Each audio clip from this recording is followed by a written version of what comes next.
we need is to have one currency. You don't need to go through dollars or other foreign currencies. This is a very very big benefit, and it's one way of encouraging interregional trade. But there is also costs. Suppose today in a given country you have pressures on inflation. So the central bank of the country has a very important tool called the monetary policy to play around and reduce pressures on inflation. But when we have a monetary union, we not have 6 central banks. We have just one central bank. And suppose a country is facing pressures on inflation, another country is not facing pressures on inflation. So the issue is one monetary policy may not serve the purpose of the two countries. That's the biggest cost of a monetary union. So what we presented today as a research was to compare today if costs or if benefit will be bigger than the cost in East Africa. This is linked to the readiness of our countries to adopt a common currency. Yes. Yeah. Now, some of the convergence criteria to make sure this particular union comes into place is for members to keep their debt to GDP ratio below 50%. So, how far have we gone with actually meeting these targets? Yeah, I think it was clear from my presentation. Countries have been observing that criteria, but all countries definitely are approaching the 50%. So this upward trend is a concern, even if it's still below the 50%. So concern in terms of if we don't have shocks, that's fine, because this money is used to build infrastructure, to finance the development. But if you are today in a monetary union and a country has a shock with this kind of fiscal policies, we may not have tools to deal with the negative impact of the external shock particularly. So that's why today, based on the current experience of European Monetary Union, even if countries are converging in terms of fiscal policy, this is not an assurance about not having a fragile monetary union.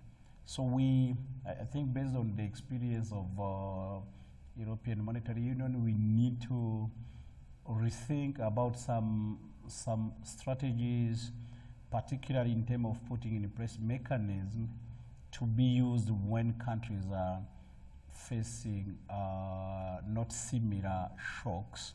Because when we are facing similar shocks, that fine, one policy can solve our problem. But when shocks are not similar, we will need to have mechanisms really to solve problems. That's one. Second, we are in the protocol. It's clear that we need to have a mechanism, what we call enforcement mechanism, because complying with convergence criteria, it's not easy. It may conflict with policies in some countries. So we need to have an enforcement mechanism pushing all countries to implement different protocols, not only monetary union protocol, but the customer union and the common market protocol, which are very important as a prerequisite for monetary union. So far, different institutions which are mentioned in the protocol are not created, are not established. Let me give you an example where it was decided to have the East African Monetary Institute by 2015, and this institute is extremely important to create the road for the common currency. So it's not yet established. This is 3 years delays, and for sure this will impact on the deadline of 2024, except if the institution is established today, but with a clear political commitment to really implement what has to be implemented. Otherwise, for a monetary union, it's better to delay the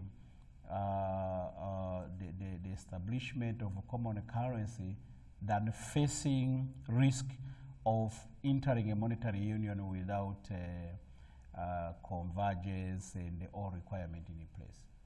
So the failure to put in place the East African Monetary Institute, like you mentioned, don't you think it reflects lack of political will in the region? So where are you basing your hope that by 2024 this union will come or will become a reality? I think the establishment of this institution was delayed by different factors. In terms of political will, it is clear in the protocol that these institutions have to be established. So, but to prepare legal document, legal instrument for the implementation of the institutions, I think it's where the delays came from. So we need to be sure that issues related to regional integration have a priority. I think that's where we need to improve. So that's what I was saying. So we need to be sure that we are giving priority. We are clearly committed, not only on the papers, but we are committed to implement what is in the protocol. If this is done, I hope that 2024 can be realistic. But if we have the same speed, the same move, it may be difficult to start using the common currency in 2024. But it's possible. It will depend on, as I said, the political commitment, how all countries are committed really to put in place all requirements.